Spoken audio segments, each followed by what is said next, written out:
On July 4, 1776, the Continental Congress of the 13 British colonies in North America issued a document addressing their grievances with the British Crown and stated to the world why they considered themselves to be a free and independent country. That document and its legacy have had a much bigger impact than its signatories could ever have imagined almost 250 years ago. Learn more about the Declaration of Independence, how it came about, and its legacy on this episode of Everything Everywhere Daily.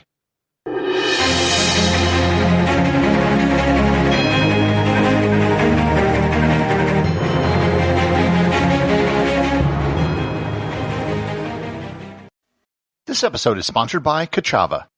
Hey everyone, I wanted to tell you about Ka'Chava, my all-in-one daily super blend. If you're worried that you aren't getting all the nutrients you need or struggling to stay on top of your health, then listen up because Ka'Chava has you covered. Ka'Chava puts everything in your body in one glass, so you can have it all. All the superfoods, all the vitamins, all the omegas, all the adaptogens, all the greens, all the protein, all the benefits. For your gut, your skin, your hair, your brain, your muscles, your heart, everything. No more compromise, no more guilt, and no other nutrition shake does all of this. They traveled to the ends of the earth to source everything and then crushed it up. Ka'Chava is a powder. You take 2 scoops of it and just add water and blend it up, and it tastes incredible. They have 5 delicious flavors: vanilla, coconut acai, chai, matcha, and my favorite, chocolate. I can drink 1 glass of Ka'Chava a day, and it'll keep me full for hours. Trying to manage all the supplements and ingredients you should be taking can be overwhelming and expensive. But now, Ka'Chava makes clean, organic, superfood nutrition accessible to everyone. So, you gotta try Ka'Chava for yourself. Ka'Chava is offering 10% off for a limited time. Go to kachava.com/everywhere, spelled Kachava, and get 10% off your first order. That's kachava.com/everywhere. Hostilities between the American colonists and their British overlords had been developing for years. Things finally boiled over on April 19, 1775, when the shot heard around the world was fired in Concord, Massachusetts. From that point on, the disagreement moved into the realm of violence and warfare. The Americans had a great start to the war, with convincing victories at the Siege of Boston and the Battle of Fort Ticonderoga. The initial sentiment amongst the colonists wasn't necessarily to become independent. All of the colonists, no matter how long their families had been there, grew up and considered themselves to be English. Their whole lives they were subject to the crown.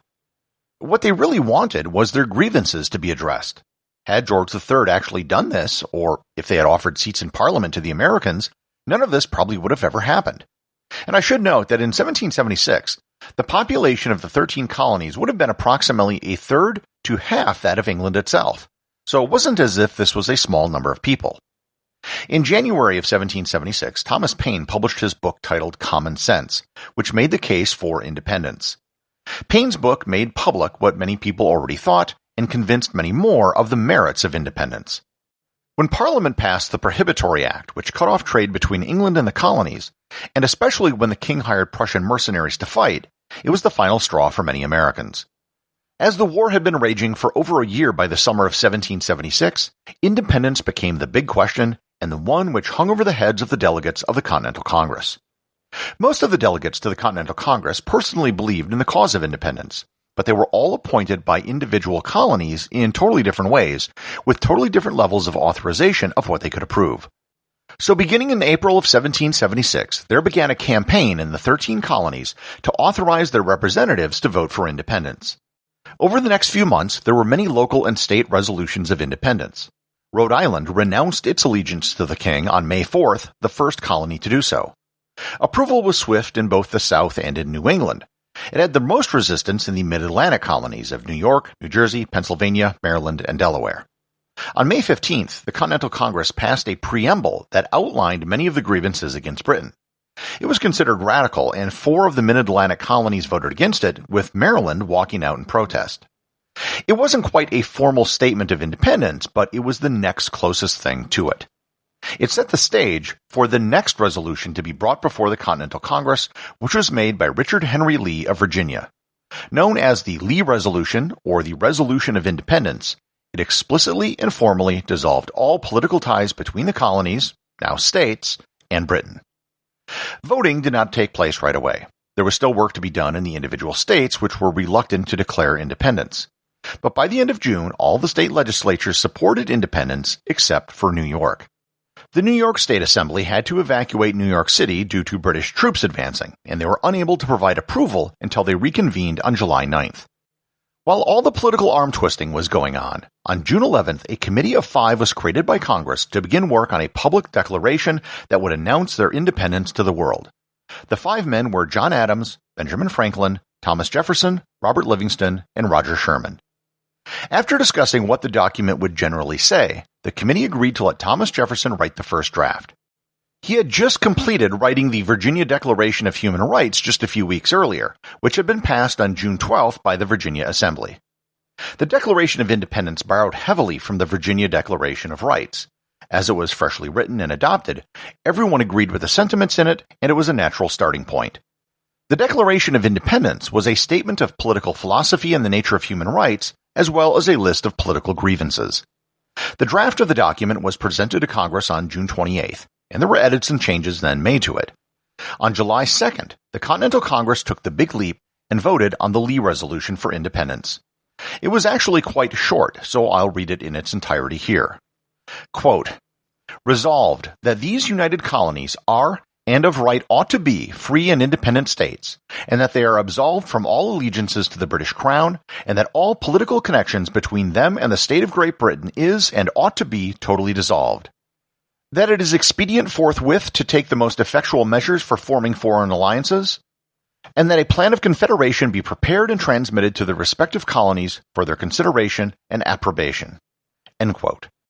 The vote was 12 in favor, none against, and 1 abstaining. New York. When the New York Assembly reconvened 1 week later on July 9th, they approved independence.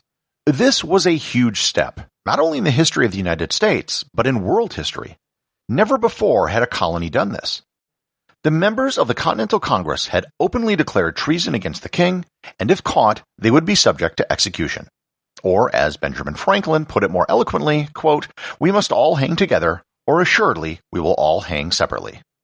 John Adams and everyone else thought that July 2nd, the day the vote was taken, would be the day that everyone remembered, and that was not to be the case. Final work on the Declaration explaining why they did what they did continued on July 3rd and was completed by the end of the day. Congress then approved the Declaration of Independence in the late morning of July 4th, 1776. Here I should note that the Declaration of Independence is not a legal document. It's not a law. It is simply a statement of principles and an argument for independence. To put it in modern terms, the Declaration of Independence is basically a press release to justify the vote taken by the Continental Congress. Soon after it was passed, it was in the hands of printers in Philadelphia. One printer in particular, John Dunlap, had 200 copies made that night.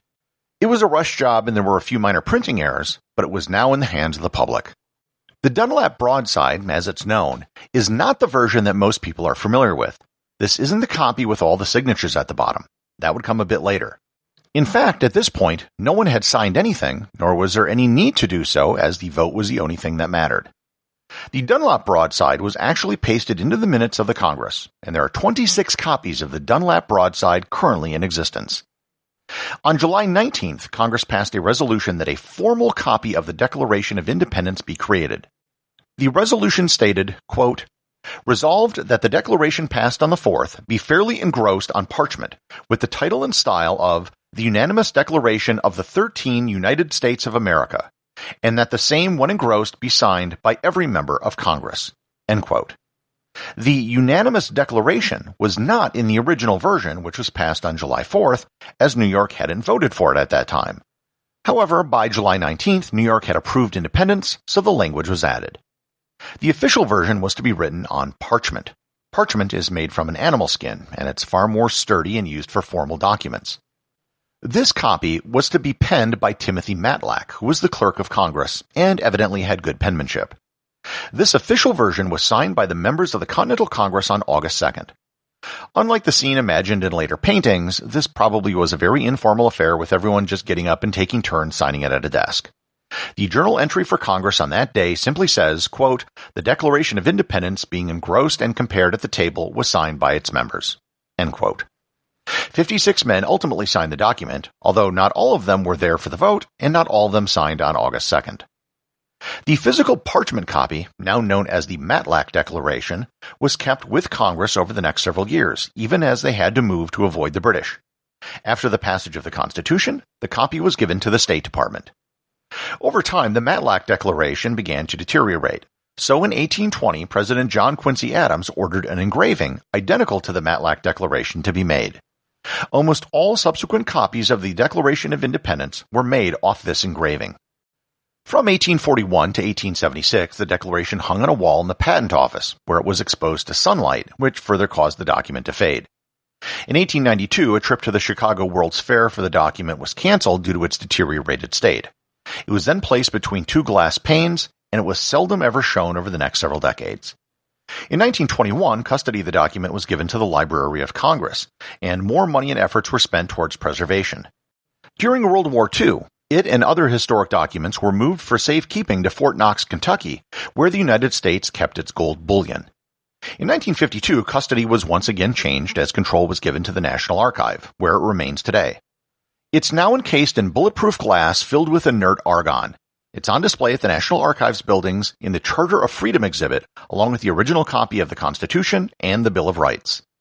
All of the Charter of Freedom documents can descend into an armored vault at the push of a button, and they're also stored there at night, just in case anyone wants to try and reenact national treasure.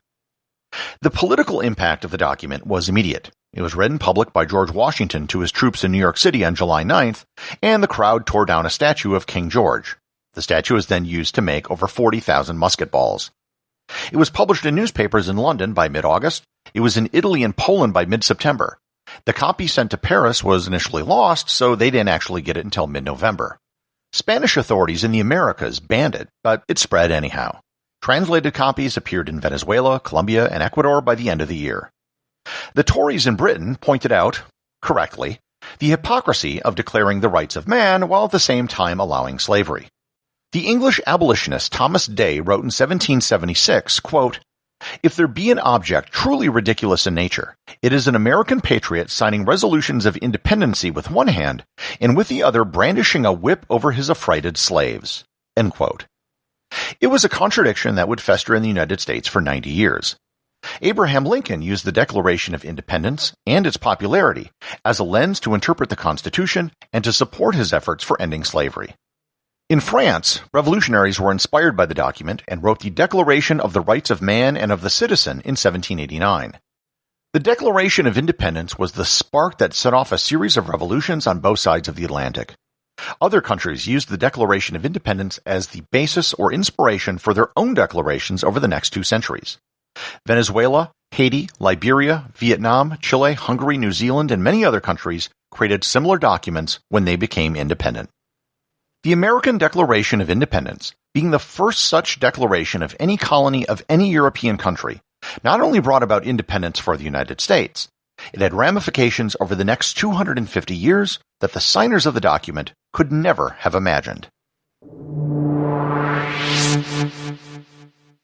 Everything Everywhere Daily is an Airwave Media podcast. The executive producer is Darcy Adams. The associate producers are Thor, Thomsen, and Peter Bennett. Today's review comes from listener Phil Fragg over at Apple Podcasts in Greece. They write, "Outstanding. I first heard about this podcast a few months ago as an advertisement on some other show. Since then, I've been listening to it every day.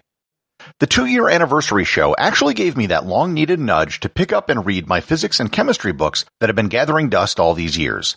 2 subjects that I really enjoyed, but for some reason abandoned. The fact that various courses on these subjects are freely available online was something that I had completely ignored, and you opened my eyes. Thank you, and keep up the good work."